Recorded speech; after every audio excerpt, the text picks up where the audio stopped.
wabarakatuh.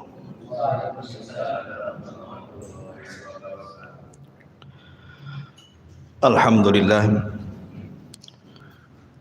Alhamdulillahilladzi hadana lihadza wa ma kunna linahtadiya laula an hadanallah.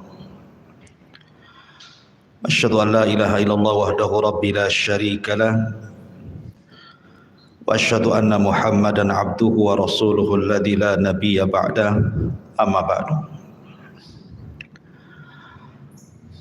Hadirin dan hadirat yang dimuliakan Allah Subhanahu wa taala. Biasa kita membahas tentang Siratul Mustafa alaihi salatu wassalam. Maka malam ini karena lagi viral di media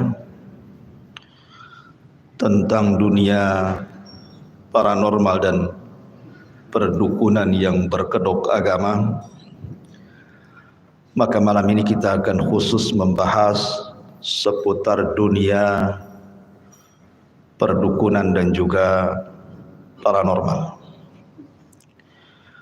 Karena pembahasan ini bukan pembahasan biasa.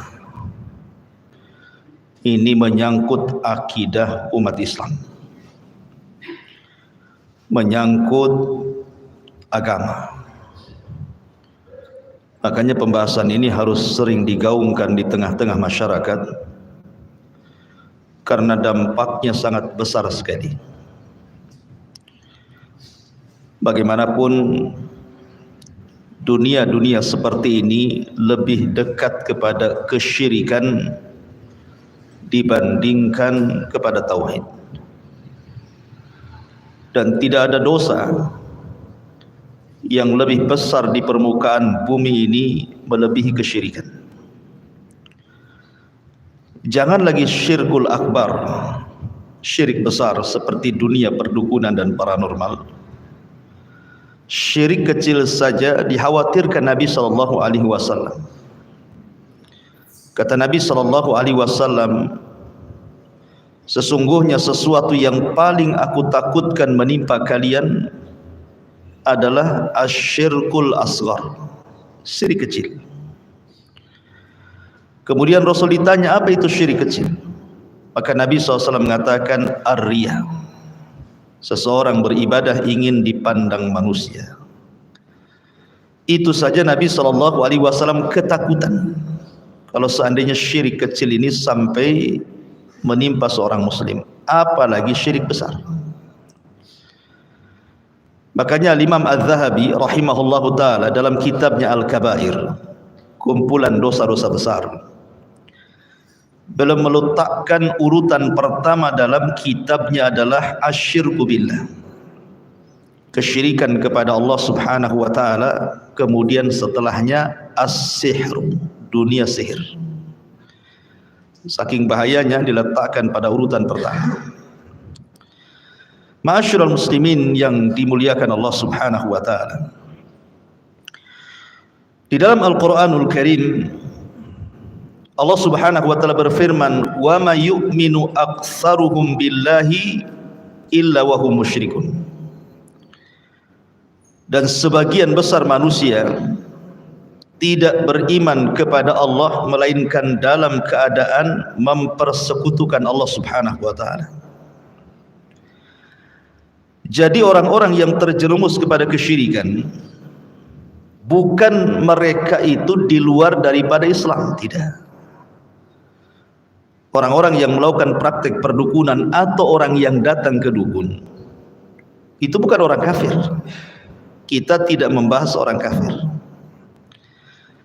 tetapi kita membahas orang-orang yang mereka KTP-nya Islam, dukunnya Islam, yang datang ke dukun juga Islam. Yang lebih heran lagi, mengatasnamakan Islam. Kemudian yang datang juga mengatasnamakan pengobatan Islam. Cara pengobatannya dikatakan cara pengobatan Islam. Ini yang kemudian kita angkat bicara. Apakah memang praktek-praktek seperti itu dari Islam atau justru praktek kesyirikan? Ma'asyiral muslimin yang dimuliakan Allah Subhanahu wa taala. Sebelum saya menjelaskan tentang poin-poin, karena ada beberapa poin yang ingin saya jelaskan. Pertama, soal pengobatan. Yang kedua, soal keanehan-keanehan. Karena kita bisa melihat kadang-kadang para praktisi yang seperti itu dipertontonkan keanehan. Kebal bacok lah, punya tenaga dalam lah, tidak bisa diiris dengan golok lah, kan begitu ya. Dan begitu seterusnya. Nanti kita bahas keanehan-keanehan itu. Kemudian yang ketiga, soal ramalan. Karena mereka terkadang suka meramal. Kemudian yang keempat yang kita akan bahas adalah soal seputar jimat-jimat, tangkal-tangkal dan yang sejenisnya. Inilah 4 pembahasan yang kita akan bahas di malam ini. Ma'asyiral muslimin yang dimuliakan Allah Subhanahu wa taala. Pertama, soal pengobatan. Sebenarnya berobat itu sesuatu yang sangat dianjurkan. Karena Nabi SAW mengatakan likulli da'in dawaun. Setiap penyakit itu ada obatnya. Fa idza usiba dawa'ud da'i bari'a bi'idznillah azza wajalla. Kalau seandainya seseorang terserang penyakit, kemudian diobati dan sembuh, maka kesembuhan itu atas izin Allah Subhanahu wa taala. Ingat bahwa penyakit itu datang dari Allah, sembuh juga datang dari Allah. Makanya sebelum seseorang itu menggantungkan kepada obat ataupun kepada tabib ataupun kepada dokter ataupun kepada apapun yang mungkin bisa mengobati, sebelum hati kita tergantung kepada itu semua, gantungkan hati kita kepada Allah. Karena mereka para pengobat atau obat-obat racikan itu hanya sekedar wasilah saja. Semua pengobatan itu datang dari Allah. Fa idza maridtu fahuwa yashfin. Kata Ibrahim, kalau aku sakit maka Allah lah yang menyembuhkanku. Ma'asyiral muslimin yang dimuliakan Allah Azza wa Jalla. Dalam dunia pengobatan dalam Islam, yang namanya obat itu terbagi menjadi 3. Pertama, dia jadi obat karena memang syariat Islam secara nas Al-Quran dan hadis memang itu obat. Yang kedua, memang tidak terdapat dalam Al-Quran atau dalam hadis Nabi yang sahih itu obat, tetapi ada penelitian secara ilmiah yang dilakukan oleh saudara-saudara kita dalam dunia farmasi dan pengobatan atau dalam dunia herbal bahwa ini adalah obat. Kemudian yang ketiga, tidak berdasar sama sekali. Quran tidak mengatakan ini obat, hadis tidak mengatakan ini obat, dunia farmasi pengobatan herbal juga tidak dikatakan ini obat, tiba-tiba dijadikan obat.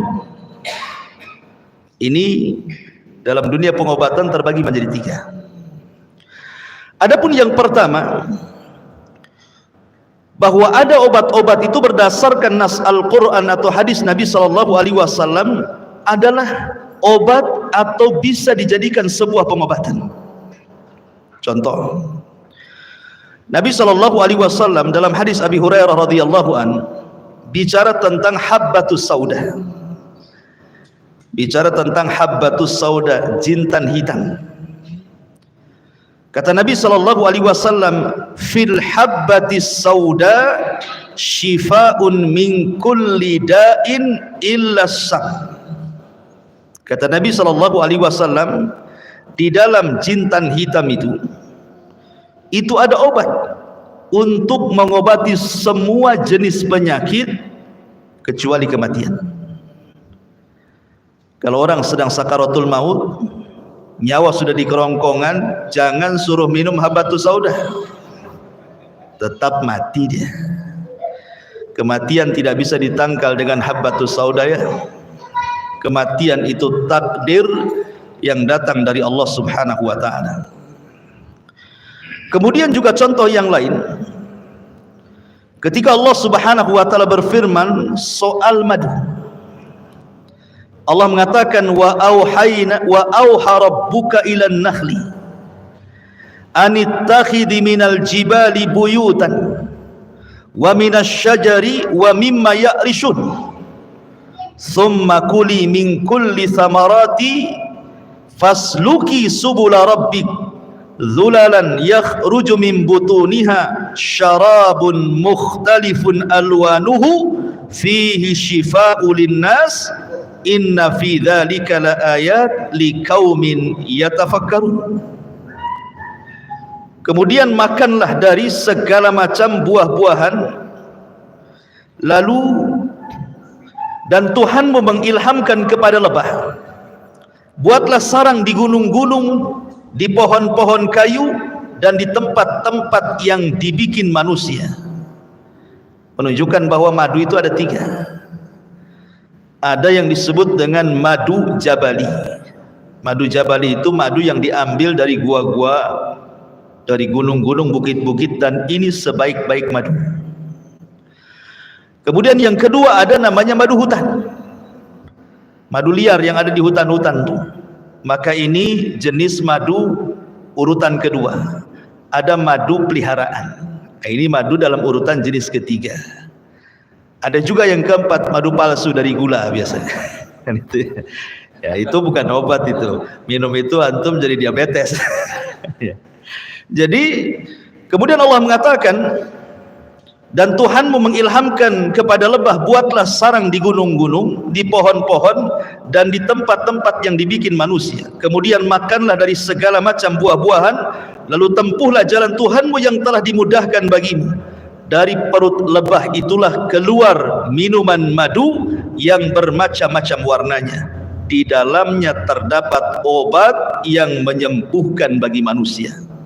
Sesungguhnya pada yang demikian benar-benar terdapat tanda kebesaran Allah bagi orang yang berfikir. Dari ayat ini menunjukkan bahwa madu adalah obat berdasarkan nas Quran. Ya. Kemudian juga contoh yang lain, Nabi Shallallahu Alaihi Wasallam bersabda tentang minyak zaitun. Kata Rasul, intadimu bizaiti waddahinu bihi fa innahu min syajaratin mubarakah. Jadi minyak zaitun itu termasuk pohon yang diberkahi. Arti berkah itu artinya banyak kebaikannya. Berarti minyak zaitun atau buah zaitun itu bagian daripada obat. Ataupun ketika Nabi Shallallahu Alaihi Wasallam bicara tentang air Zam-Zam, kata Nabi Shallallahu Alaihi Wasallam, ma'u Zam-Zam lima syuribalahu, bahwa air Zam-Zam itu akan mengabulkan setiap yang meminumnya. Kalau diniatkan obat, maka jadi obatnya. Kalau diniatkan untuk cerdas, insya Allah jadi cerdas. Yang penting belajar habis minum. Jangan habis minum tak belajar, bodoh terus. Ya. Kemudian juga Nabi Shallallahu Alaihi Wasallam juga mengatakan dalam hadis yang dikeluarkan oleh Imam At-Tabrani, yang dihasankan oleh Syekh Nasiruddin Al-Albani rahimahullah taala, khairu ma'in ala wajhil ardi ma'u Zamzam fihi ta'amun minat tu'mi wa shifa'un minas saqami. Sebaik-baik air yang terdapat di permukaan bumi itu adalah air Zam-Zam. Padanya bisa digunakan untuk pengganti makanan atau obat dari penyakit. Di sini ada kalimat syifa'un minas suqmi, obat untuk penyakit. Jadi air Zam-Zam itu berdasarkan nas hadis adalah obat. Ataupun umpamanya dalam bentuk hijamah, berbekam. Nabi SAW disebutkan dalam hadis Ibni Buhainah radhiyallahu an, dia mengatakan ihtajaman Nabi SAW wa huwa muhrim. Rasul melakukan hijamah, bekam. Berarti berdasarkan nas hadis bekam itu bagian pengobatan. Kemudian juga termasuk ruqyah, maksudnya membacakan Al-Quran, dan itu berdasarkan nas Quran. Allah mengatakan wa nunazzilu minal Quran ma huwa shifaa'un wa rahmatun lil mu'minin, dan kami turunkan Al-Quran sebagai obat. Jadi Quran itu obat, bisa dibaca langsung atau pakai media air putih seperti ini. Pamannya ini air putih, kita bacakan surah Al-Fatihah, setiap ayat kita tiup, setiap ayat kita tiup. Ini sudah jadi air ruqyah, bisa jadi obat. Ya. Dan banyak lagi minyak tin, buah tin, karena Allah bersumpah dalam Al-Quran wattini wazaitun. Ya. Lah, kesimpulannya bahwa kalau memang berdasarkan nas Al-Quran ini obat, berdasarkan nas hadis Nabi SAW ini obat, berdasarkan perbuatan Rasul ini obat, maka kita katakan ini obat dan halal berobat, bahkan terkadang dianjurkan. Ini yang pertama, ada obat atau sistem pengobatan itu memang dianjurkan berdasarkan nas Quran dan nas hadis. Satu. Yang kedua, ada pengobatan itu ataupun sesuatu yang bisa dijadikan obat itu memang berdasarkan penelitian ilmiah, sudah diteliti di lab, memang ilmiah. Contoh umpamanya ada akar rumput, akar pohon gitu ya. Kalau akar gigi enggak. Jadi seandainya kemudian ini diteliti, oh akar ini bisa mengobati asam urat, bisa mengobati kolesterol, ya tidak apa-apa dijadikan obat, walaupun tidak 100% gitu ya, tapi kebanyakan orang minum itu sembuh. Atau dedaunan, atau rerumputan, atau biji-bijian gitu ya. Kalau berdasarkan penelitian dalam dunia farmasi atau kedokteran atau dalam dunia herbal, memang diteliti ini obat, sebab mengobati penyakit tertentu, maka mubah hukumnya selama zatnya tidak haram. Ya, maksudnya zatnya tidak haram itu seperti anjing itu kan zatnya haram. Mau direndam pakai rinso kemudian digoreng tetap saja haram, namanya zatnya. Ya kan? Artinya bahwa kalau berdasarkan penelitian ini obat dan terbukti walaupun tidak 100%, maka halal dan boleh. Masalahnya yang ketiga, tidak ada penelitian dalam dunia farmasi, dalam dunia kedokteran, dalam dunia herbal, tidak pula Al-Quran mengatakan ini obat ataupun pengobatan, tidak pula hadis Nabi mengatakan ini obat ataupun pengobatan, tiba-tiba dijadikan obat atau pengobatan. Inilah yang disebut dengan ja'ala sabab ma laisa bisabab, namanya menjadikan sesuatu sebab yang bukan sebab. Apa maksudnya? Menjadikan sebab yang bukan sebab. Ini, benda ini secara penelitian bukan obat, malah dijadikan obat. Itu namanya menjadikan sebab yang bukan sebab. Antara penyakit dengan obatnya itu nggak nyambung gitu maksudnya. Contoh umpamanya ada orang berobat nih, tiba-tiba kemudian pengobatnya bawa kelapa muda, kemudian dengan mantra-mantra tertentu penyakitnya dimasukkan ke kelapa, pas dibongkar isinya keris kecil, jarum, silet gitu ya. Ini pengobatan apa? Apa hubungannya kelapa muda dengan penyakit? Ya kan? Nggak nyambung tuh. Ya. Atau umpamanya dengan benda-benda tertentu, dengan keris petir lah, batu petir, batu getar, batu merah delima, istilah-istilah itu ya, istilah-istilah dunia-dunia kayak gitu kan gitu ya. Ya. Atau dengan tasbih karomah, batuh karomah. Kok karomah-karomah? Karomah dari mana? Ya. Kan ada tuh pengobatan-pengobatan dengan seperti itu, dengan benang, dengan gelang.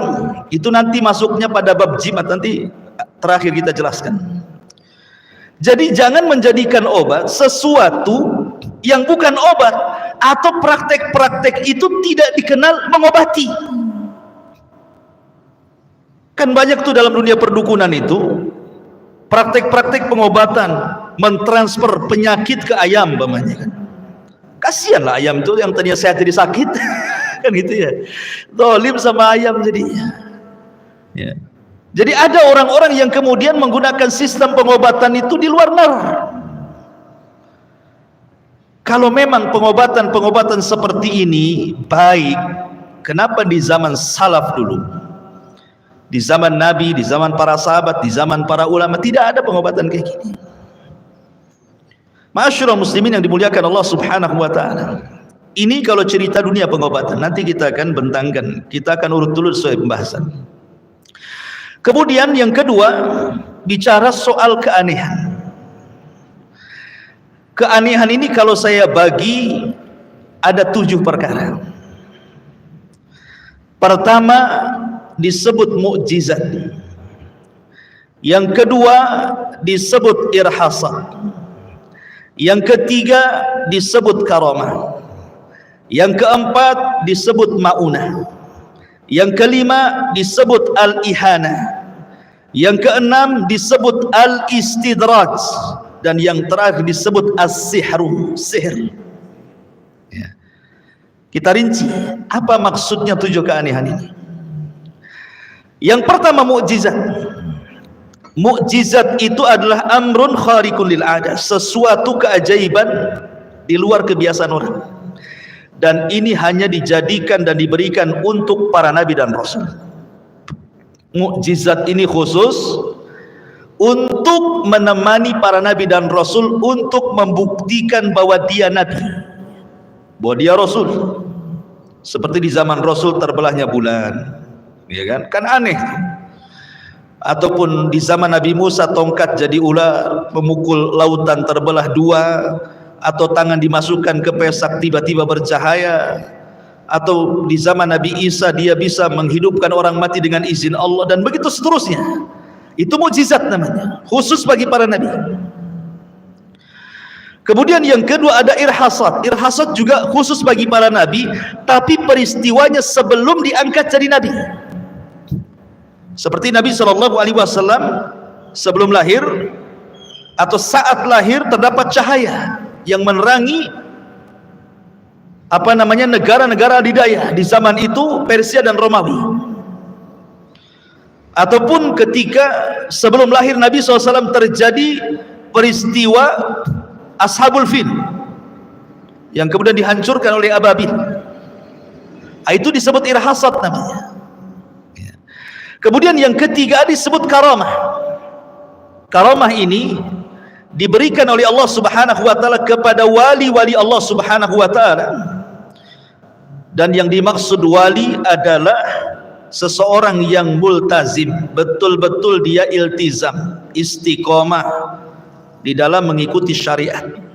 Memang orangnya taat, sholat, soleh, taqarrub kepada Allah gitu ya. Jadi karamah ini memang diberikan oleh Allah kepada wali-wali Allah. Dan wali-wali Allah itu bukan wali-wali tertentu. Wali-wali Allah itu setiap yang bertakwa kepada Allah, itulah wali Allah. Siapapun yang bertakwa kepada Allah Subhanahu wa taala berarti dia wali Allah. Tidak mesti wali 1, wali 2, wali 3, tidak. Semua orang bisa jadi wali. Apalagi antum nyokolahkan anak ke sekolah, jadilah wali murid. Bukan itu maksudnya. Jadi wali-wali Allah itu sebagaimana firman Allah Azza wa Jalla, mereka adalah orang-orang yang bertakwa. Dan takwa itu secara umum, definisi yang sering antum dengar di khutbah Jumat, melaksanakan perintah dan menjauhi larangan. Maka itu karamah. Tetapi karomah itu satu, tidak bisa dipelajari. Dua, tidak bisa diulangi. Tiga, Allah Subhanahu wa ta'ala berikan kepada orang yang dikehendakinya. Dan orang yang punya karamah bukan berarti lebih mulia dibandingkan orang yang tidak punya karamah. Di zaman Rasul, di zaman Nabi SAW, Abu Bakar, Umar, dan begitu seterusnya tidak dikenal karamahnya, dikenal ibadahnya. Tapi ada sahabat Rasul yang diberikan karamah. Contohnya siapa? Tufail ibn Amr ad-Dawsi. Di tangan dia Abu Hurairah masuk Islam. Banyak sahabat yang masuk Islam di tangan Tufail ibn Amr ad-Dawsi, karena dia orang Daus. Abu Hurairah juga orang Daus. Ketika dia berdakwah ke Daus, pertama kali dakwah ditolak. Datang dia kepada Nabi. Nabi, saya sudah berdakwah kepada kaumku, tidak ada yang mau, berilah tanda kepada. Kata Nabi SAW, pulanglah, nanti akan Allah datangkan tanda kepadamu. Di tengah jalan, namanya orang dulu nggak ada senter. Zaman sekarang kan enak lah bawa senter gitu ya. Zaman dulu malam-malam gelap lah. Tiba-tiba di tengah jalan, dahinya bercahaya, nyorot gitu, dahinya itu ada cahaya nyorot ke depan. Bukan kayak sekarang orang cari kodok di ketaruh ini, bukan. Memang ada, dia keluar cahaya gitu ya. Jadi dia takut kalau seandainya cahaya yang di dahinya itu menjadi fitnah. Akhirnya dia berdoa kepada Allah untuk dipindahkan cahaya, dipindahkan pula ke tangannya. Kemudian dia mengatakan, ya Rabb, aku takut jadi fitnah. Akhirnya dipindah ke mulutnya. Jadi kalau ngomong berkilau-kilau dia. Sebab itulah banyak masuk Islam orang Daus. Apa berarti Tufail yang dikenal karomahnya seperti itu lebih mulia dibandingkan Abu Bakar dan Umar? Tidak. Tentu Abu Bakar dan Umar jauh lebih mulia, walaupun tidak dikenal karomahnya, kan begitu. Artinya bahwa karomah itu diberikan kepada wali-wali Allah dan tidak bisa dipelajari ya. Karena ada orang yang kemudian memasukkan karomah ke benda-benda tertentu kemudian dijual. Umpamanya beli tasbih biasa, umpamanya di pasar-pasar itu, kemudian direndam di air, dibacakan apalah salawat, zikir atau apa gitu kan, jadilah dia tasbih karomah. Dijual lah 1 juta. Ini mau jualan tuh apa? Ya kan? Nggak bisa, karomah itu nggak bisa diulang. Itu pertolongan dari Allah. Ya, ini disebut karomah namanya. Kemudian di sana yang nomor 4 disebut ma'unah. Ma'unah ini diberikan kepada siapa saja, ikhwan. Mungkin dia tidak terlalu taat, tapi Allah Subhanahu wa ta'ala menghendaki dia diberikan ma'unah. Ma'unah itu artinya pertolongan. Umpamanya begini, antum di hutan nih. Antum di hutan, ya mungkin sholat ya sholat gitu. Mungkin yang lain kurang lah, kadang sholat kadang maksiat gitu kan. Tidak terlalu taat. Tapi terkadang Allah memberikan pertolongan kepada orang ini. Mungkin di hutan, tahu-tahu ketemu harimau. Dikejarlah antum sama harimau. Rupanya antum naik ke pohon, selamatlah antum. Siapa yang menyelamatkan? Allah. Ini disebut ma'unah namanya. Disebut ma'unah. Atau contoh dalam kisah, dulu ada seorang pedagang soleh, orangnya baik. Dia ingin mengantarkan barang. Kalau di zaman sekarang kan ada istilah travel gitu ya, untuk antar barang antar daerah. Zaman dulu kan tidak ada travel. Mereka kalau mau ngantar dagang, para pedagang itu menyewa orang tertentu, kemudian dinaikkan di unta, berapa unta, kemudian diantar. Akhirnya ada seseorang yang menawarkan membawakan dagangannya ke unta-unta dia dengan harga yang murah dan dijanjikan jarak tempuh yang cepat, pakai jalan tikus mungkin bahasa kita. Akhirnya mau deal, oke, diangkat. Rupanya sama travelnya ini dibawa ke tengah padang pasir yang tidak pernah dilalui orang. Ini pedagang soleh ini bingung karena tidak pernah dia lewat sini. Ketika sampai di tengah padang pasir, kok banyak tulang belulang nih, banyak tulang-tulang manusia di situ. Mulailah dia curiga. Akhirnya dia minta berhenti dan mengatakan kepada travelnya, bang, ini kok banyak tulang manusia di sini bang? Kata travelnya, rupanya kamu sudah tahu, saya ini bukan travel, saya ini penjahat. Oh, dia tahu ini penjahat. Dia mau ngambil barangnya, mau bunuh orangnya. Kata dia, kalau begitu ambillah barang, tapi jangan bunuh saya, biarkan saya balik. Maka kata penjahat ini yang ngaku travel ini mengatakan, semua orang yang kubunuh ngomong begitu, tapi tidak saya lepaskan. Ketakutan dia. Akhirnya dia mengatakan, ya kalau begitu berikan waktu untuk aku melaksanakan 2 rakaat salat. Akhirnya dia ambil wudu dengan perasaan dag-digdug, namanya mau dibunuh habis itu kan. Kemudian ketika sholat, Allahu Akbar, tidak tahu apa yang dibaca. Ibaratnya kalau antum sholat ditodongkan pistol gitu ya. Habis sholat antum didor, kira-kira Fatihah antum hafal nggak? Aku gak bingung, karena udah jelas tuh habis sholat mati gitu kan. Stres orang ini, apa yang mau dibaca? Subhanallah, Allah ilhamkan ada surat yang melintas di pikiran dia. Apa suratnya? Amman yujibul muttar idza da'a fayaksifus su' ila akhiril ayat. Siapakah yang akan mengabulkan doa orang yang kesulitan manakala dia saat kesulitan? Dibacalah ayat itu cepat-cepat sama dia. Subhanallah.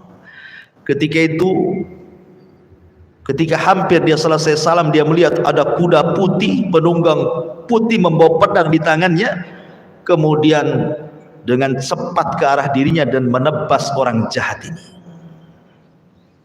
Kata para ulama, itulah malaikat yang Allah kirim. Nah, bisa saja dalam bentuk maunah kan itu, orang dapat pertolongan. Ya. Kemudian juga yang nomor 6 ada yang disebut dengan nomor 5 ada yang disebut al-ihanah. Ihanah ini bukan keanehan, tapi sebaliknya. Musailamah al-Kadzdzab, antum pernah dengar Musailamah al-Kadzdzab? Si nabi palsu di zaman Nabi yang memimpin orang-orang Yamamah, ngaku nabi. Namanya ngaku nabi kan harus punya keanehan, mukjizat. Akhirnya adalah orang yang buta sebelah datang kepada Musailamah al-Kadzdzab, ingin diobati matanya supaya dua-duanya melihat. Akhirnya sama Musailamah, karena meniru Nabi itu kan pernah mengobati Ali ketika matanya sakit, diludahi sama Nabi, sembuh matanya. Akhirnya Musailamah pun meludahi mata orang yang buta sebelah. Ketika habis diludahi jadi buta dua-duanya. Namanya nabi palsu. Habis diludahi dua-duanya buta. Coba bayangkan ya. Itu namanya ihanah, namanya dihinakan. Ya, bukannya sembuh malah nambah gitu ya. Kemudian yang nomor 6 ada disebut istidraj. Antum tahu istidraj? Istidraj itu artinya orang-orang yang tidak pernah sholat, tidak pernah taat, kerjanya maksiat, tapi usahanya tidak pernah bengkrak. Ya. Usahanya itu jalan terus, orangnya juga sehat terus, ya. Istrinya banyak lagi, rumahnya bagus, ya. Mobilnya mewah. Itu disebut istidraj. Ya. Jadi jangan cemburu umpamanya orang yang tukang sholat taat kepada Allah Azza wa Jal, asih buka cincau gulung tikar, besoknya buka cilok gulung tikar, besoknya pokoknya setiap usaha gulung tikar ya. Jangan kemudian kita katakan akhirnya adalah orang itu aja nggak sholat kok bisa usaha, mungkin gara-gara sholat saya jadi gulung tikar ini. Jadi istidraj, orang seperti itu diberikan istidraj, dibiarkan seperti itu sama Allah di atas kesenangan sampai pada waktunya, maka Allah akan kirim adab kepada orang tersebut. Itu disebut istidraj. Dan yang terakhir disebut as-sihru, sihir. Sihir ini lengket dengan dunia sihir, dunia dukun, paranormal, bomo dan yang semacamnya. Di dalam tafsir Ibnu Katsir, Al-Hafidz Ibnu Katsir rahimahullahu taala ketika menyebutkan riwayat daripada Yunus ibn Abdul A'la As-Sadafi, muridnya Imam Syafi'i rahimahullahu taala, Dia menukilkan ucapan Imam Syafi'i rahimahullahu ta'ala dan ucapan Imam Laits, seorang ulama Mesir.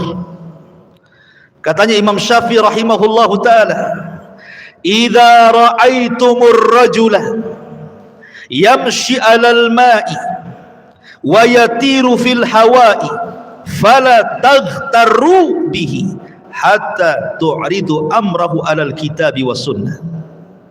Apabila engkau melihat seseorang yang berpenampilan agama, pakai jubah, pakai serban, janggutnya panjang, zikirnya lama, pokoknya penampilannya kayak penampilan agama. Mungkin dipanggil Gus, mungkin dipanggil Pak Yai, mungkin dipanggil Pak Ustadz, mungkin dipanggil Tuan Guru, mungkin dipanggil apalah nama besar tokoh agama.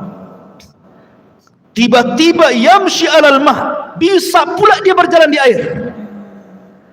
Wa yatiru fil hawa, bisa pula dia terbang. Atau mungkin istilah kita ini, dibakar kebal, dibacok kebal gitu ya. Bisa nonjok dari kejauhan, terpental gitu ya. Aneh orang ini, punya keanehan. Maka kata Imam Syafi'i, fala taghtarru bihi, jangan terperdaya dengan keanehan-keanehan itu, jangan silau dengan keanehan itu, tetapi timbang orang itu dengan Alkitab was sunnah. Kalau amalan dia tidak sesuai dengan Al-Quran dan sunnah Nabi SAW, berarti mereka awliya'us syaitan, mereka adalah wali-wali syaitan. Tapi kalau memang amalan mereka sesuai dengan Al-Quran dan sunnah Nabi SAW, kemudian punya keanehan seperti itu, maka mereka wali-wali Allah, kata Imam Syafi'i.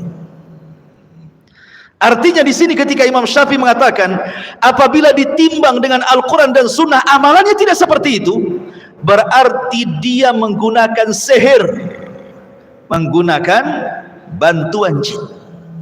Keanehan-keanehan seperti itu.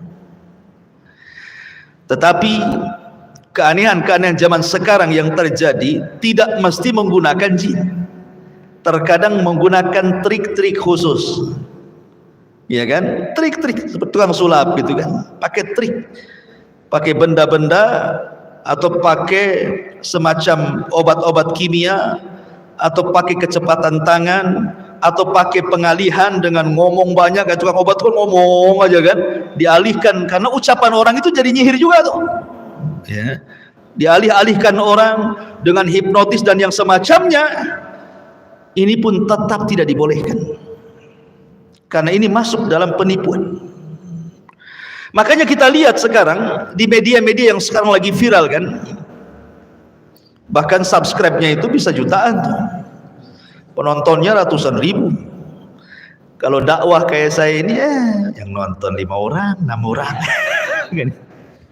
Kalau yang dakwah tauhid ini memang yang nonton sedikit, tapi kalau dakwah syirik, ya Allah, yang nonton tuh banyak kan ya.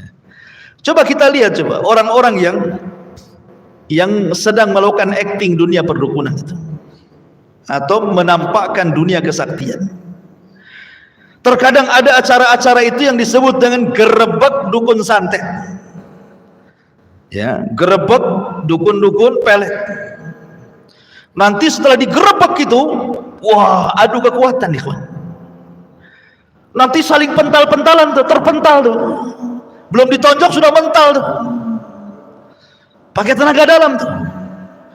Yang herannya terkadang dikesankan nih, yang satunya nampak kayak dukun asli, telanjang, jarang mandi, gimbal, jelek, menakutkan, padahal settingan. Yang satunya pula, masya Allah, pakai jubah, janggutan, pakai serban, pakai tasbih, baca salawat, pakai zikir, baca Quran, was-was-was, nggak jelas. Kita bayangkan ya. Padahal sebenarnya itu sedang berduel antar dukun dengan dukun. Kesannya yang satu dukun hitam, yang satu dukun putih. Jadilah hitam putih di situ. Kenapa saya katakan dukun hitam, dukun putih? Tetap juga dua-duanya dukun. Cuman kesannya dikatakan putih karena dandanannya ala gus, ala kiai, ala ustad, ala tuan guru kan itu. Kalau yang satu dukun hitam memang gayanya gaya iblis, gaya setan, gaya genderuwo dan begitu seterusnya kan itu. Dua-duanya dukun. Sebab kalau seandainya dia seorang ustad pernah di pesantren umpamanya kan, tentu dia akan menyibukkan dengan dakwah. Walaupun dia kemudian jadi praktisi pengobatan, maka dia akan mengobati dengan pengobatan yang saya tadi rinci tadi, dengan obat-obat yang memang secara Quran Sunnah itu obat, atau pengobatan secara Quran Sunnah itu dibolehkan seperti ruqyah, hijamah dan semacamnya, atau dengan herbal-herbal yang sudah diteliti, ya kan? Ini tidak pengobatan dengan aneh-aneh, memindahkan penyakit ke ayam, ke kelapa muda, kemudian seolah-olah ada jinnya, kemudian jin itu ditangkap, dimasukkan ke botol, kemudian dibuang, ya botolnya bolong tuh bawahnya, keluar dari bolong jinnya. Terkadang ikhwatu fiddin, ada orang-orang itu sesuatu yang gaib yang hanya Allah tahu, kemudian dia menganggap dia tahu alam gaib. Perhatikan ikhwan, 5 kunci kegaiban itu tidak ada yang tahu kecuali Allah. Ada 5 kunci kegaiban, tidak ada yang tahu dari makhluk kecuali Allah. Sebutkan dalam sebuah hadis Nabi SAW dari Abdullah ibn Umar radhiyallahu an, anna Nabiy sallallahu alaihi wasallam qala mafatihul ghaibi khamsun. Kata Abdullah ibn Umar radhiyallahu an, Nabi SAW bersabda, kunci gaib itu 5 perkara, tidak ada yang tahu kecuali Allah. Kemudian beliau membacakan ayat dalam surah Luqman 34. Innallaha indahu ilmus sa'ati wa yunazzilul ghaitha wa ya'lamu ma fil arham wa ma tadri nafsum madza taksibu ghada wa ma tadri nafsum bi ayyi ardin tamut innallaha alimun khabir. 1. Sesungguhnya Allah hanya ada pada sisinya saja 1 pengetahuan tentang hari kiamat. Pengetahuan tentang hari kiamat tidak ada yang tahu kecuali Allah. Jangan meramal tentang kiamat. Seperti pernah terjadi, ada orang yang meramal tanggal 15 bulan Ramadan akan terjadi dukhan. Ini ramalan, tidak ada yang tahu kecuali Allah. Kalau kiamat itu tidak ada yang tahu kecuali Allah, maka tanda-tanda besarnya pun tidak ada yang tahu kecuali Allah. Yang kedua, kata Allah mengatakan, dan dialah yang menurunkan hujan, wa yunazzilul ghaits. Tidak hujan atau hujan itu bukan urusan pawang. Ingat, pawang hujan tidak bisa mencegah hujan. Kan ada tuh pawang perempuan tuh bawa apa tuh, besi pukul-pukul wur kan itu ya. Tidak tahu kecuali Allah. Sok tahu dia. Ini Quran yang mengatakan soal turunnya hujan itu Allah yang tahu. Kalau orang dia mengetahui ini, maksudnya gini, turun hujan aja tidak tahu macam mana mau cegah hujan gitu maksudnya. Kalau seandainya mungkin dia itu menggunakan ilmu fisika namanya kan, dengan melihat perakiran cuaca, ya tidak masalah. Ya, itu ilmiah itu. Tapi kalau umpamanya kemudian seperti cerita di kampung-kampung, saya pernah cerita, ada pawang hujan itu tidak pakai baju, gila-gila orangnya. Jadi kalau ada orang walimah cari dia. Kemudian udah dicari, agak gila-gila, suruh datang ke walimah dikasih makan banyak. Kemudian disuruhnya dia mencegat hujan agar nanti walimah jangan hujan. Caranya gimana? Terlentang dia, suruh kencing ke langit. Anda orang gila. Ma'asyiral muslimin yang dimuliakan Allah Azza wa Jalla. Maka yang kedua, perkara hujan itu yang tahu kecuali Allah. Kemudian yang ketiga, kata Allah Subhanahu wa taala, wa ya'lamu ma fil arham. dan mengetahui apa yang ada dalam rahim. Bukan soal laki-laki dan perempuan, sekarang sudah ada alatnya USG, tahu ini, bukan. Maksudnya dalam rahim itu, apakah dia nanti lahir akan menjadi orang kaya, orang miskin, pejabat, tidak ada yang tahu orang ini. Itu semua takdir Allah Subhanahu wa Ta'ala. Dan ketika malaikat meniupkan takdir kepada bayi ini, tidak ada yang tahu, sampai si janinnya sendiri tidak tahu takdir dia. Itu kuasa Allah. Jangan sok-sok meramal. Ini lahirnya bintang gambar kambing nampaknya nih. Ini susah terus nih. Ini kalau jodoh dapat bintang nih gambar kalajengking nih, oh bahaya nih. Nanti sebulan cerai dia. Gimana pula coba? Tidak ada yang tahu kecuali Allah. Kemudian yang keempat, wa ma tadri nafsum bima wa ma tadri nafsum madza taksibu ghadan. Dan tiada seorang pun yang dapat mengetahui dengan pasti apa yang terjadi besok hari, apa yang diusahakan dia, nggak tahu. Jangan pula meramal nasib. Ya. Sehingga terkadang aneh orang-orang yang datang ke dukun ini, dia pengen usahanya kemudian lancar, jabatannya jangan sampai jatuh. Kalau bisa pemilihan kepala desa ini datang ke dukun minta supaya dia yang dapat, dan begitu seterusnya. Kita tidak tahu apa yang terjadi esok hari, itu urusan Allah. Ya. Kemudian yang terakhir, wa ma tadri nafsum bi ayyi ardin tamut, dan tiada seorang pun yang dapat mengetahui di bumi di mana dia mati. Kita mati di mana? Karena persoalan itu bukan di mana dia mati, ikhwan, tapi bagaimana kita mati. Terserah mau mati di mana saja. Ya, mau mati di Mekah, mau mati di sini, terserah. Yang penting bagaimana caranya kita mati. Jangan sampai kita mati suul khotimah, itu aja. Tapi kematian kita ini tidak ada yang tahu kecuali Allah. Inilah disebut dengan mafatihul ghaib, yang selalu digunakan oleh para normal, para dukun untuk meramal. Dalam istilah kita meramal nasib gitu ya. Ini soal kegaiban. Makanya Allah Subhanahu wa Ta'ala mengatakan alimul ghaibi fala yudhiru ala ghaibihi ahadan illa man irtada mir rasulin. Dialah Rabb yang mengetahui yang gaib, maka dia tidak memberikan kabar seorang pun tentang kegaiban kecuali rasul-rasul yang diridhoinya saja. Kalau nabi-nabi ya terkadang tahu yang gaib karena Allah kasih tahu. Seperti Nabi menceritakan tentang akhir zaman, akan keluar Dajjal, akan keluar ini, akan keluar itu. Siapa yang beritahu? Allah. Sehingga Nabi tahu. Ya. Tapi tidak semua Nabi itu tahu. Hanya yang diberitahukan Allah Subhanahu wa Ta'ala. Contoh, Nabi Sulaiman. Nabi Sulaiman itu kurang apa ilmunya coba? Nabi paling sakti itu Nabi Sulaiman tuh. Semua dituduhkan dia.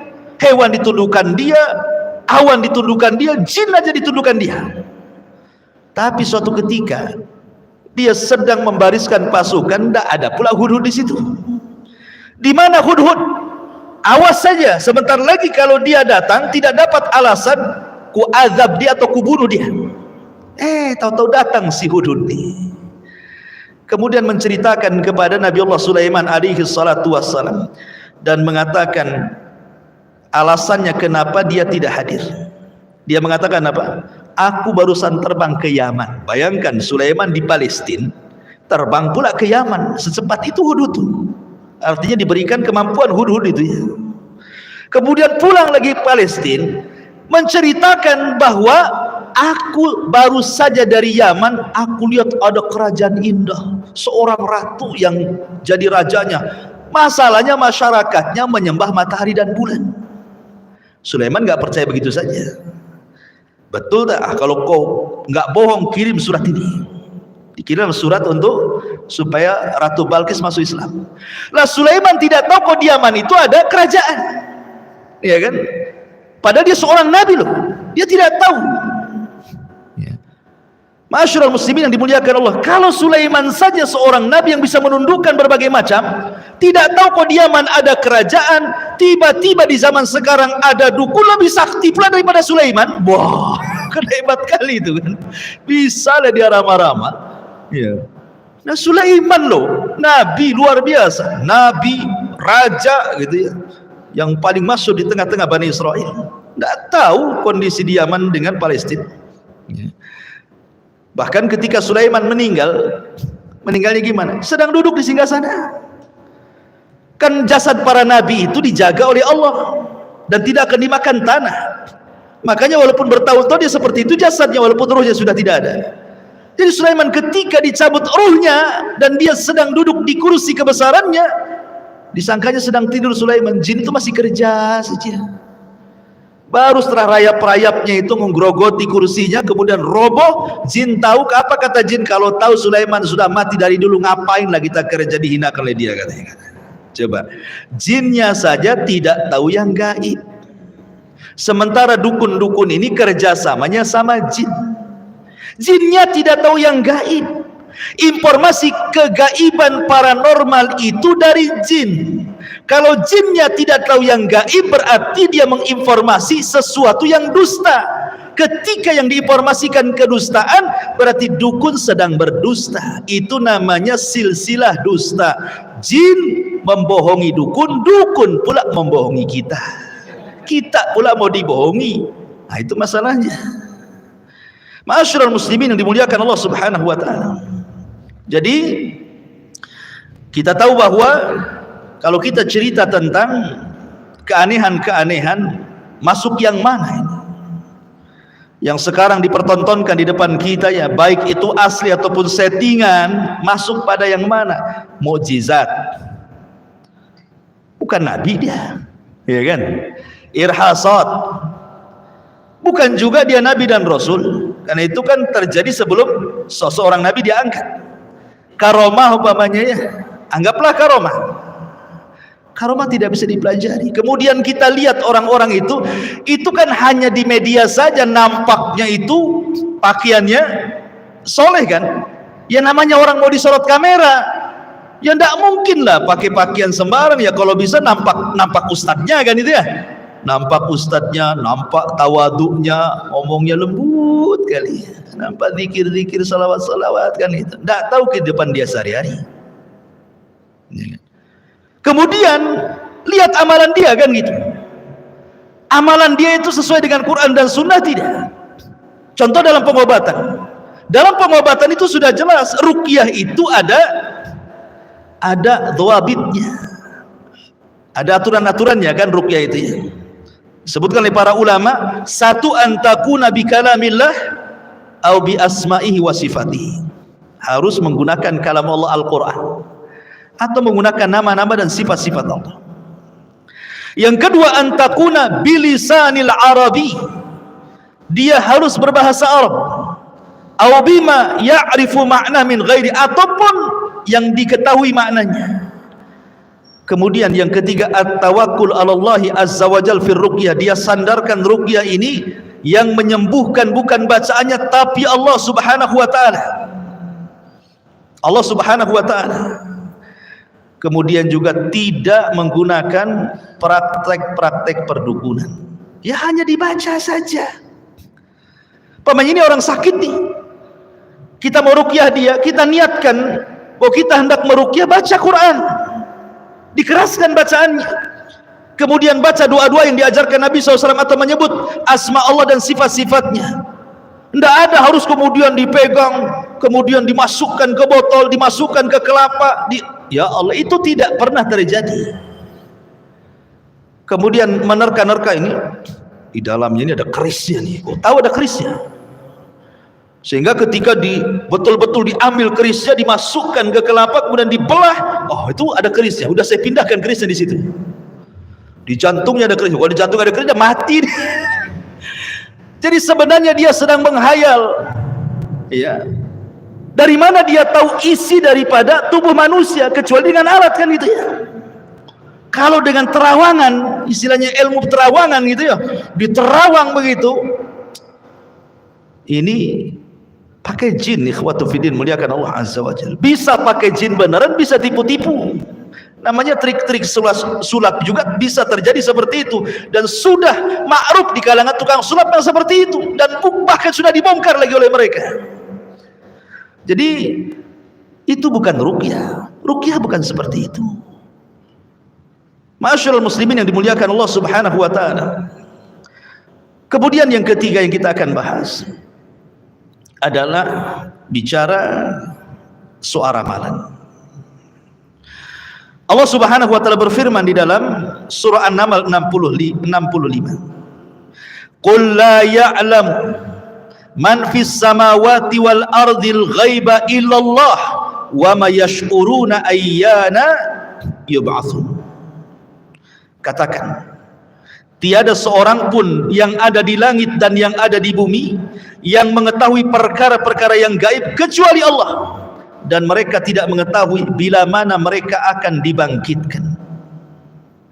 Kemudian Allah mengatakan juga dalam surah Al-An'am ayat 59, wa indahu mafatihul ghaibi la ya'lamuha illahu wa ya'lamu ma fil barri wal bahri wa ma tasqutu min waraqatin illa ya'lamuha wa la habbatin fi dhulumatil ardi wa la ratbin wa la yabisin illa fi kitabim mubin.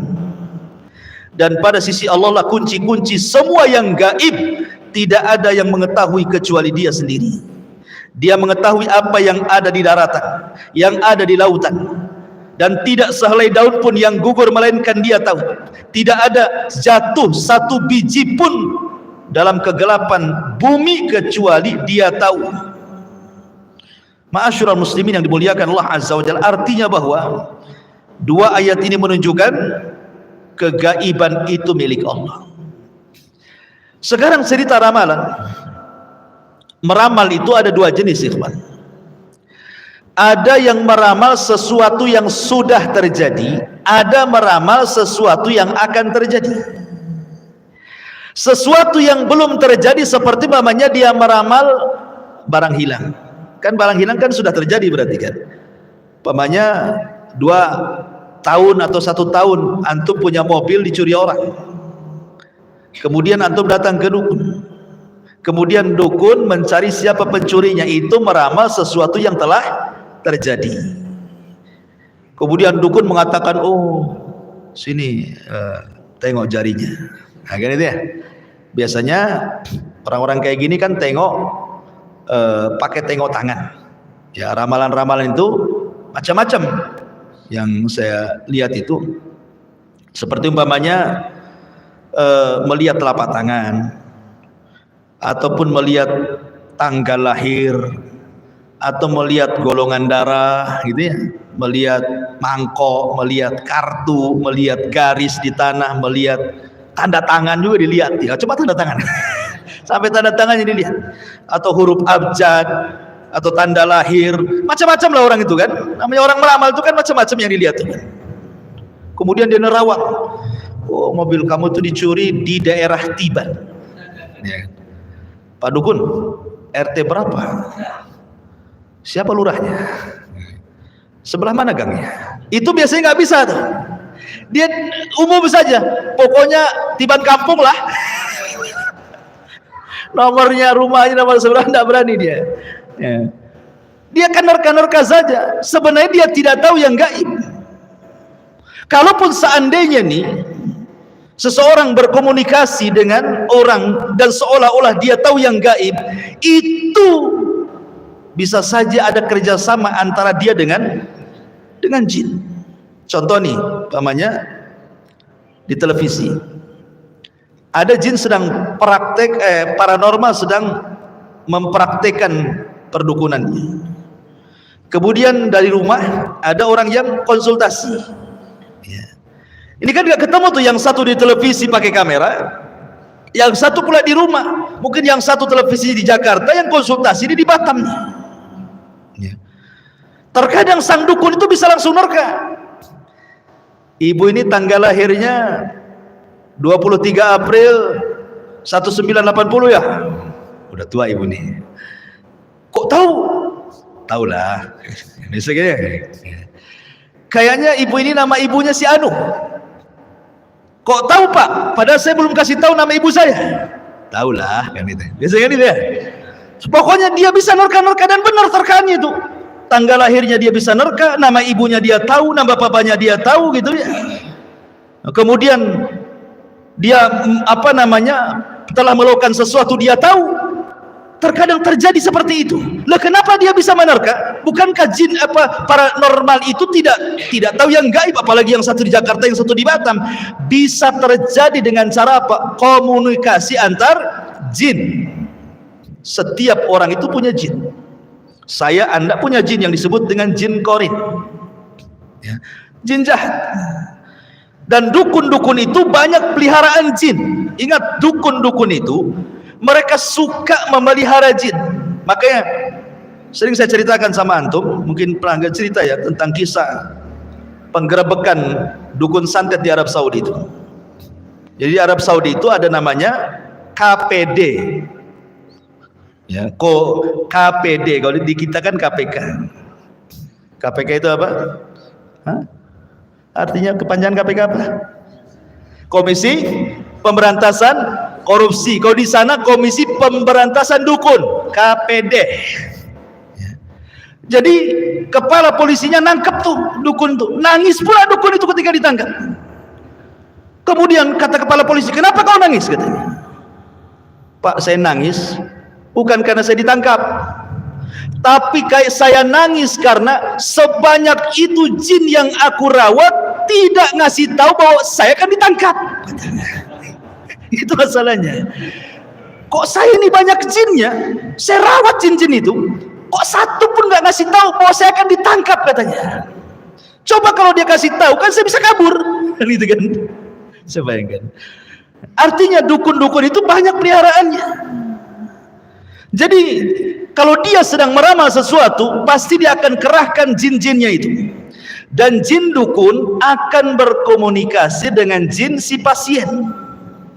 Ya, jadi kalau dalam manusia itu ada namanya informan, kalau dalam dunia jin itu ada namanya inforjin.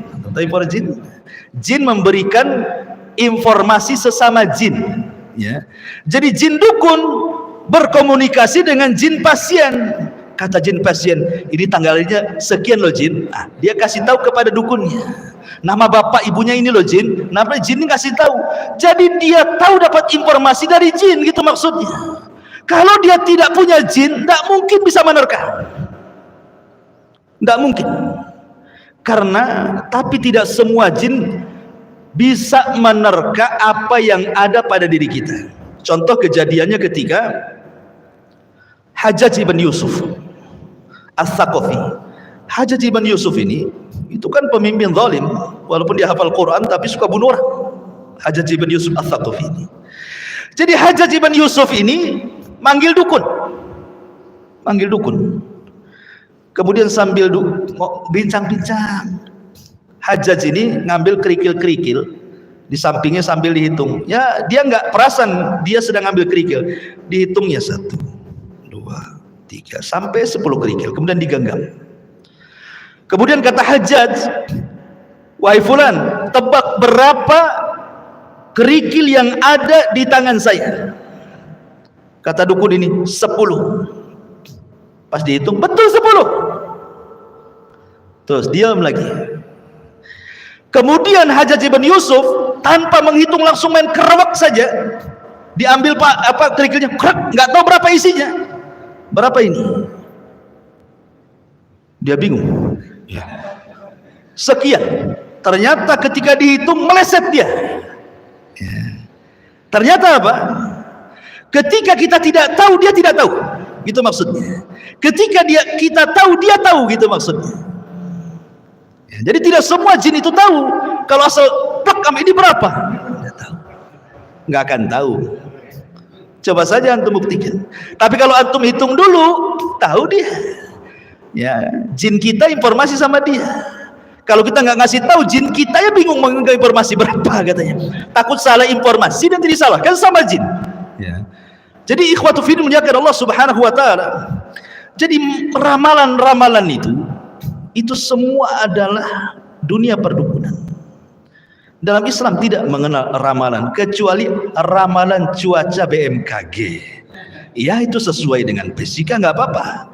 Karena namanya ilmu perbintangan itu ada 2 macam. Ada yang disebut ilmu tasyir, ada yang disebut ilmu ta'thir. Yang satu tasyir, yang satu ta'thir. Kalau tasir nggak apa-apa. Ya, ilmu perbintangan digunakan untuk perakiraan cuaca, menentukan waktu-waktu sholat, menentukan perjalanan di tengah lautan melihat bintang, maslahat, tidak ada masalah. Tapi kalau sudah digunakan ilmu taksir, taksir itu artinya pengaruh, bahwa bintang-bintang tertentu memberikan pengaruh, wah, ini namanya dunia ramal. Ya, bintang-bintang tertentu atau zodiak-zodiak perbintangan tertentu bisa menentukan nasib orang, nasib masyarakat, nasib bangsa, nasib negara, nasib politik dan yang lainnya. Nah, itu sudah masuk ke ramalan. Ya, kan ada tuh yang udah meninggal ya, yang nenek siapa namanya yang luar negeri itu suka ramal-ramal tuh udah pakai bintang. Ah, itulah, nah, itu kan pakai zodiak perbintangan. Dan dulu kita masih kecil-kecil, kalau antum beli koran itu ada tuh, ya kan? Kalau koran-koran dulu, zaman dulu itu dicantumkan tuh bintang-bintang itu, ya, dengan hokinya, dengan sialnya, dijelasin tuh. Ya, kalau tanggal sekian berarti bintang ini, berarti sial lah kau katanya. Gitu. Kalau ini, hoki lah antum katanya. Jadi terkadang ikhwatu fillah muliakan Allah, dalam ramalan-ramalan seperti ini tidak ada yang tahu kecuali Allah Subhanahu wa taala. Kemudian yang terakhir yang kita bahas bisa tentang jimat.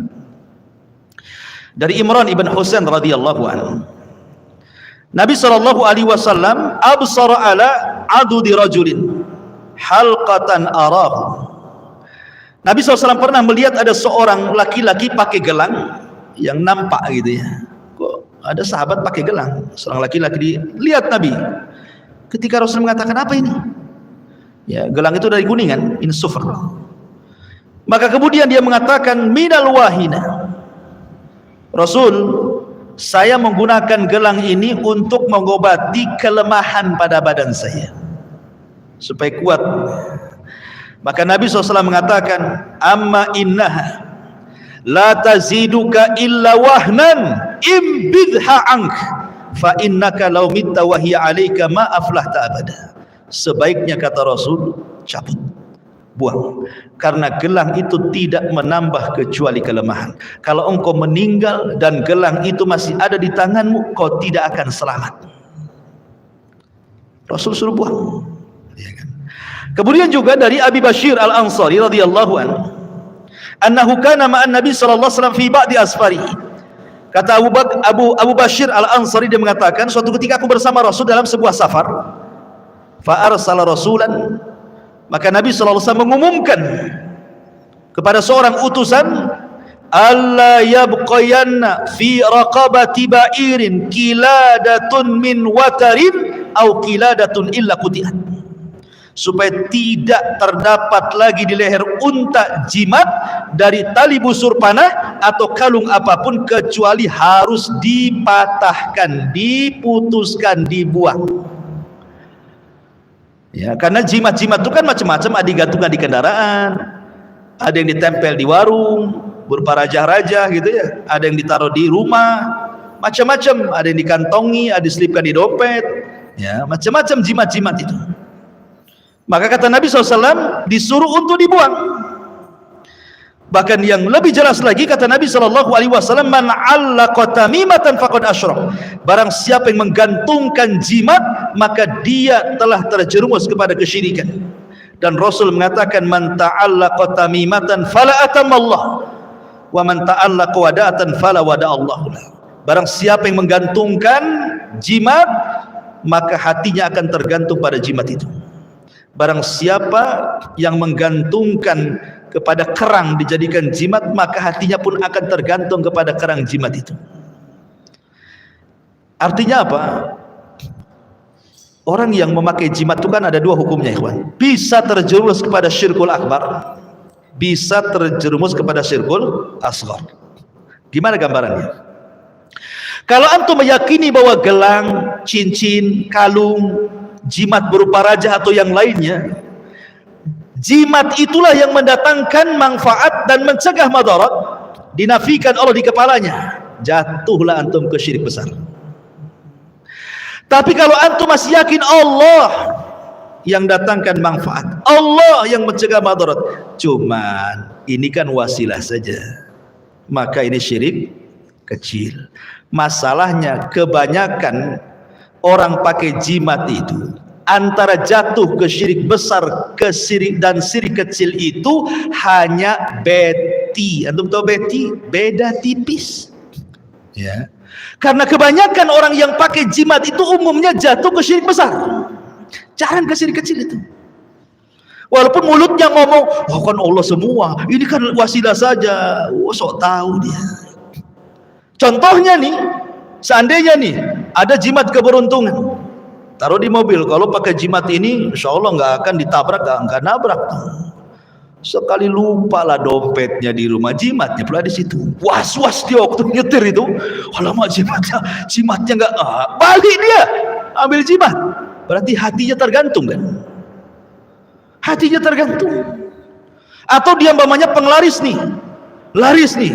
Umpamanya kalau perempuan itu dikasih susu atau apa ya, bukan susu kalau habis beli itu kan ada susunya gitu, bukan, ada susu itu ditempel di biar nampak cantik ya, biar nampak mole, biar laris dan yang lainnya kan ya. Mungkin sebulan 2 bulan banyaklah pelanggan dia, 3 bulan 4 bulan mulai sepi ya kan. Itu yang disalahkan. Oh jangan-jangan sudah kadaluarsa ini susunya sudah expired terus diganti nih kan. La haula wala quwata illa billah. Kayak beli rotian tuh begini, ditengok, ini mas 3 hari aja mas. La haula wala quwata illa billah. Masyarul muslimin yang dimuliakan Allah azza wa. Intinya bahwa namanya jimat itu ikhwatu fiddin, itu kan diberikan dukun karena pertolongan bangsa jin.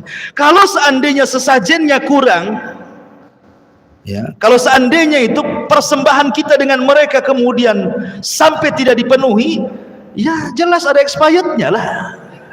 Karena namanya jin itu menolong atau membantu itu tidak ada yang free, semua ada bayarannya, dan bayarannya itu tukar menukar akidah, tukar menukar iman, bukan uang.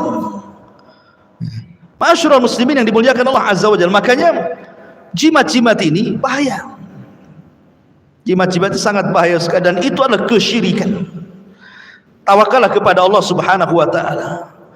Karena begini ikhwan, jimat itu tidak menolak takdir. Ingat ya, jimat itu tidak merubah takdir. Karena kebanyakan orang dikiranya dengan jimat itu takdir bisa dirubah. Contoh nih, warung, antum jualan. Yang namanya takdir Allah sudah ditulis lauhil mahfud.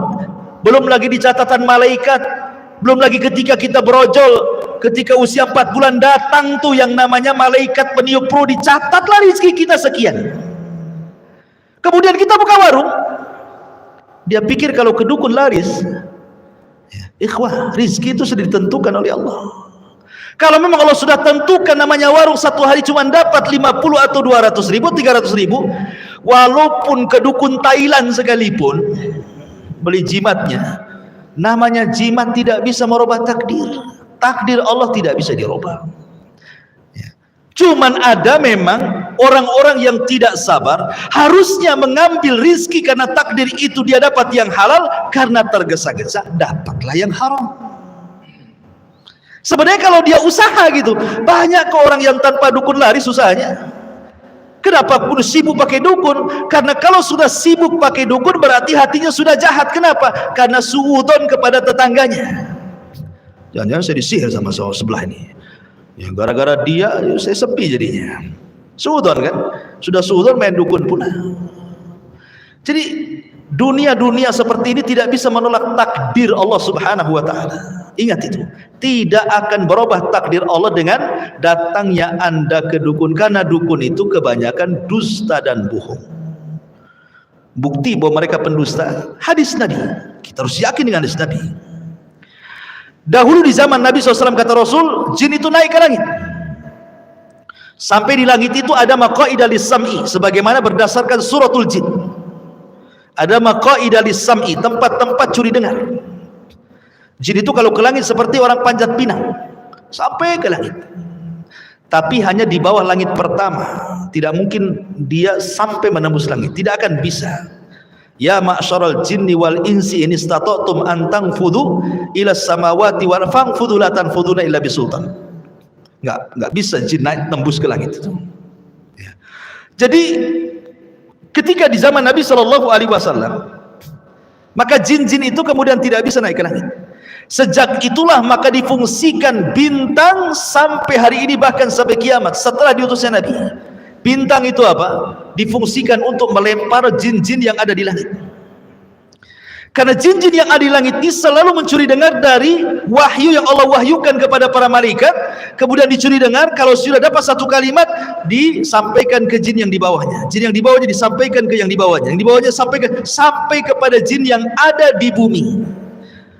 Setiap jin yang menyampaikan kepada jin yang di bawahnya selalu menambahkan satu kalimat. Akhirnya dari 100 kalimat yang satu benar, 99 dusta.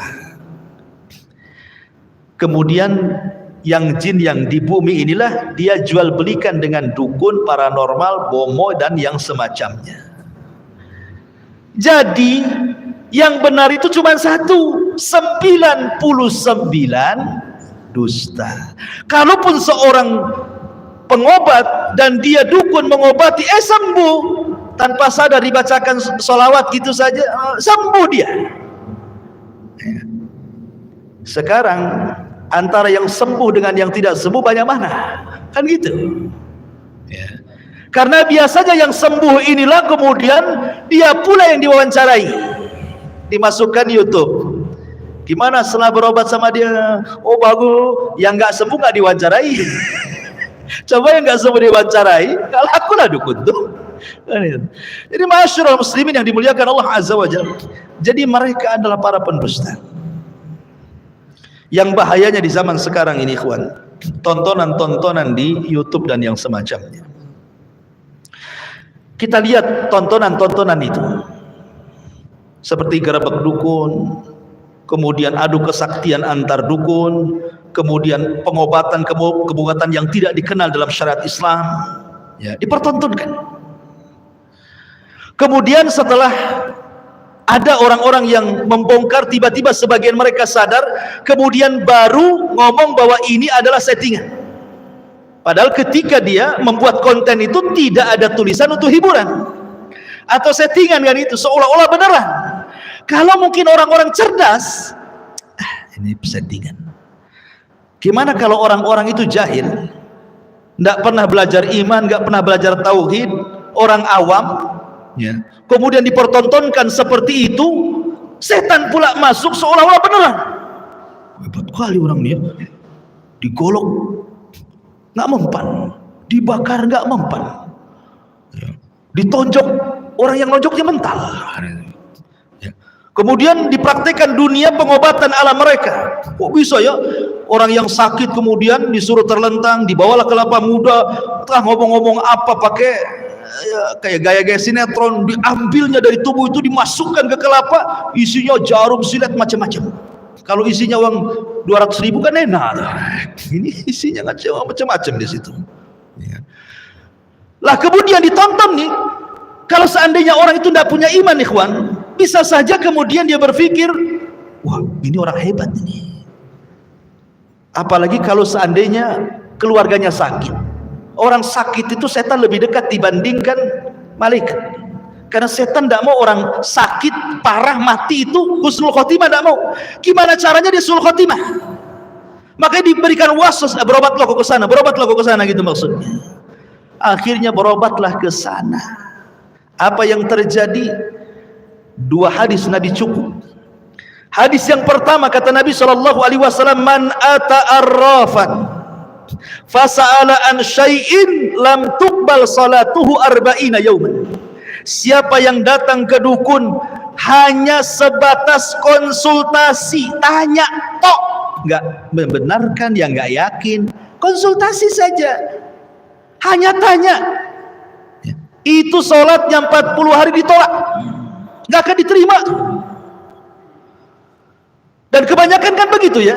Biasanya kan kalau ada tayangan-tayangan di YouTube tuh, walaupun asalnya mungkin pada awalnya hanya editan, settingan, hiburan dan yang lainnya kan, Iya kalau orang cerdas. Kalau orang yang tidak cerdas disangkanya beneran, dicari-carinya nomor telepon dia. Cobalah dia telepon. Kan itu ya, tanyakan, konsultasi dulu kan gitu ya. Konsultasi, kalau yang berkonsultasi atau yang dikonsultasikan kepada dukun 40 hari sholat kita ditolak. Kita sholat sunnah, sholat duha, sholat malam, sholat witir, qobliyah, sholat wajib, macam-macam sholat 40 hari ditolak. Apa tidak capek kita 40 hari sholat? Kemudian ditolak, maksudnya sholat yang sudah dilakukan. Antum nih sholat sudah mengerjakan sholat selama 40 hari kemarin, itu ditolak, gugur semuanya. Kalau 40 ke depan nanti pula berdalil, kalau gitu nggak usah sholat lah 40 hari, kan ditolak. Nanti aja setelah 40 hari gitu. Ma'asyiral muslimin yang dimuliakan Allah Azza wa Jalla. Atau hadis yang kedua, kata Nabi SAW, man ata arrafan au kahinan fasaddaqahu, man ata arrafan au kainan fasala an syai'in fasaddaqahu faqad kafara bima unzila ala Muhammadin sallallahu alaihi wasallam. Siapa yang datang ke dukun, tukang ramal, paranormal, bomo, dukun, macam-macam yang sejenisnya, bertanya, dibenarkan pula, jadi pasiennya pula, kemudian merasa dia sembuh, ada perubahan, padahal itu dukun, maka dia telah keluar dari Islam. Kalau sampai membenarkan, keluar dari Islam. Kalau hanya bertanya, sholatnya 40 hari tidak diterima. Kecuali kalau mau nguji, nggak apa-apa. Mau menguji kebohongan dia, nggak apa-apa. Kita datang ke dukun hanya untuk menguji kebohongannya, bahwa dia bukan dukun, nggak ada masalah. Ya, kalau antum ingin bongkar triknya dan antum punya trik, nggak ada masalah. Ma'asyiral muslimin yang dimuliakan Allah Subhanahu wa taala, karena Allah Subhanahu wa taala berfirman, hal unabbiukum ala man tanazzala syayatin. Apakah akan kuberitakan kepada kalian kepada siapa setan-setan itu turun, kata Allah. Tanazzalu ala kulli affakin athim yulquna as-sam'a wa aktsaruhum kadhibun. Maka Allah katakan mereka turun kepada tiap-tiap pendusta lagi banyak berbuat jahat, maksudnya para dukun dan tukang sihir. Setan-setan tersebut menyampaikan berita dusta kepada mereka supaya mereka melakukan kerusakan gitu ya, dan kebanyakan mereka adalah para pendusta. Imam Qatadah mengatakan ayat ini bercerita tentang para dukun. Ya, ketika Allah mengatakan, maukah aku beritahukan kepada siapa setan turun, maksudnya kepada para dukun. Karena dukun-dukun ini adalah corong-corongnya iblis. Corong-corongnya iblis itulah para dukun, siapa lagi? Maka sekali lagi ikhwatu fiddin, kalau seandainya Anda terkena penyakit, sakit, ya kan? Maka yang pertama yang harus antum lakukan, bersabar. Siapa tahu penyakit yang Allah Subhanahu wa taala berikan kepada kita dalam rangka untuk mengangkat derajat. Boleh jadi dalam rangka untuk menggugurkan kesalahan. Mungkin dulu banyak maksiat, akhirnya Allah uji dengan penyakit sekarang.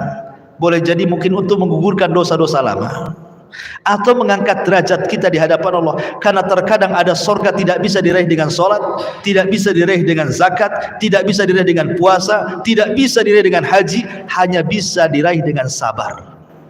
Karena sabar itu ibadah yang tidak ada lipatannya. Innama yuwaffas sabiruna ajrahum bighairi hisab.